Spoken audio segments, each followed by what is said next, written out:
Welcome back to Frontline USA, coming to you this week from New Orleans, Louisiana. We're part of the most media-saturated election campaign in human history. Millions of column inches, tens of thousands of television hours devoted to this race. So, here's Richard Gisbert with Election Post, the best and worst of coverage from the biggest networks to the most obscure bloggers.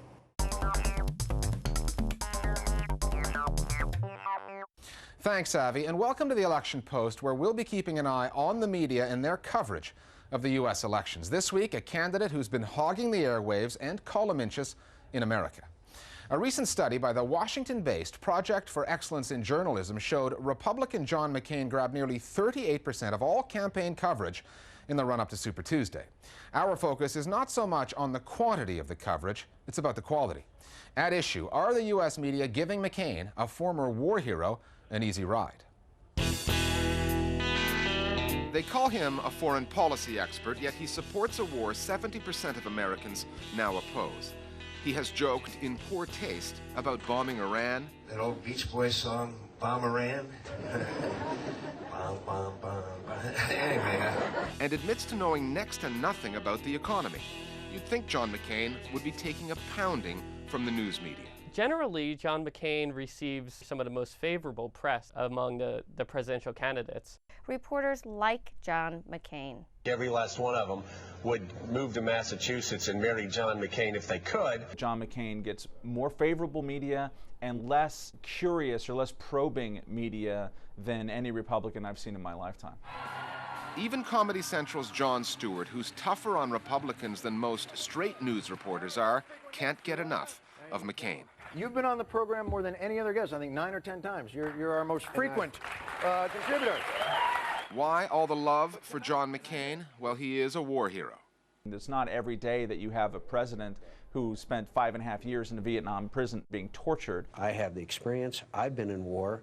I know both war and peace. I know the face of evil. I'm ready to serve. One thing that the media can never really criticize him for is his service to the country. The media's infatuation with McCain goes back to the year 2000, when he battled George Bush for the Republican nomination. Bush had the backing of the party and the financing. McCain was the outsider, the maverick, and he worked the media non-stop. I've spoken with reporters who covered McCain who would say that no major presidential candidate has ever provided so much access to reporters on the campaign trail. He called himself in the 2000 campaign the straight shooter, John McCain the straight shooter. He sort of says it how it is, and the press feels like they can connect with him. And the label, established 8 years ago, McCain as the straight-talking maverick. Maverick John McCain. Maverick John McCain. Has stuck. John McCain, the maverick always. The Maverick McCain. The maverick Republican John McCain. With the news media somewhat seduced by McCain, the edgiest comments on the candidate tend to come from Republican right-wingers who consider McCain too liberal for their liking. It is pro-choicers that are voting for McCain. I mean, that's who liberals are.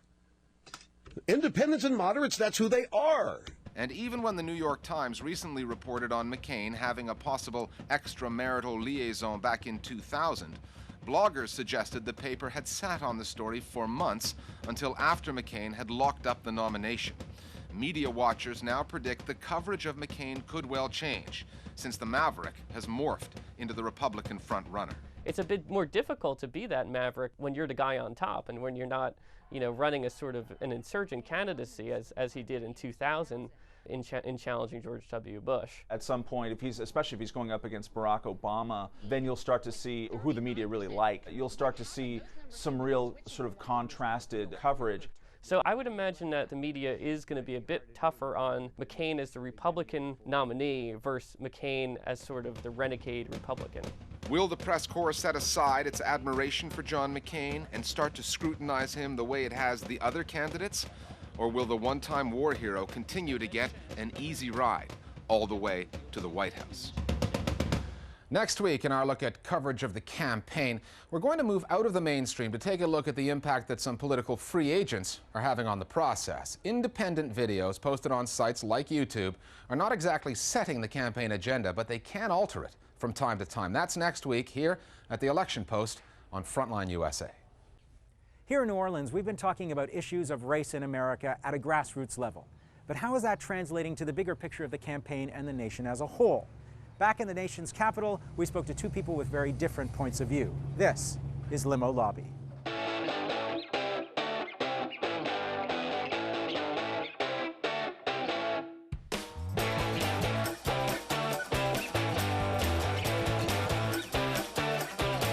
Mark Lampkin is the executive director of Strong American Schools. He's a former campaign staffer for George W. Bush.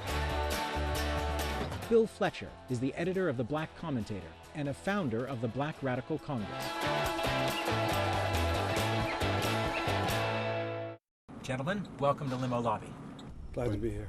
Thanks for having us. Why has race emerged as such a burning issue in this electoral cycle, Mark? Well, race is ultimately the primary, most fundamental organizing concept in this country. I'd say that it is an organized separation of people. It's not simply that folks just wanted to live separately. What does it look like, Mark, to talk about race in a substantive, policy-focused way in this campaign? See, I don't equate substantive issues with race, because my race is not, I'm not dependent on a set of issues exclusively to define my race.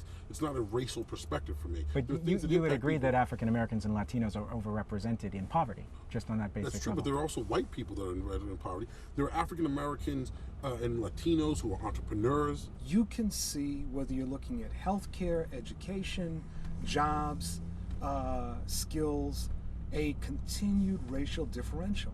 I want to stick to the issue of how Republicans and Democrats play the race card, because I think it is different, and I think you have interesting and different takes on how that works. The Republicans clearly attempt to narrow the black vote. I mean, time and again, right? And but don't you think that Democrats take black votes for granted? Yeah. I think that some Democrats take the black vote for granted. Can we just talk about this phrase, America's first black president, that's used about Bill Clinton? Every time I hear it, I want to reach for a gun. I agree with you at its core. It's absurd that he's the first guy to ascend to that level who's comfortable around black people. Right. What does it say about this country that it was 1992 before there was a president that people could actually say that powerful white man feels comfortable around black folks? Welcome to the United States. I mean, that's the reality of the United States, the racial toxins of this country. Guys, thanks for riding the Limo Lobby with me. My pleasure. Thank you. My pleasure too. Thanks.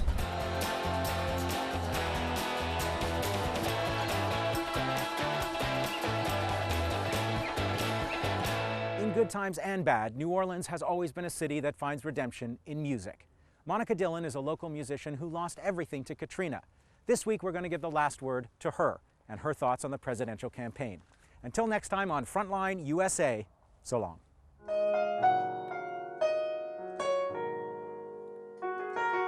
My name is Monica Dillon. I am 34 years old, live in the city of New Orleans. When the levee broke, my kinfolk scattered 1,000 ways. When the levee... This is a neighborhood that I lived in before Katrina. I didn't hear from them for days. As far as the presidential election is concerned, I don't really think any of the candidates who are in the running right now are going to be especially attentive to New Orleans. I mean, we'll get party line comments and whatnot, but how do you stop a war? Until we actually get out of the war in Iraq, you know, until we stop talking about invading Iran, you know.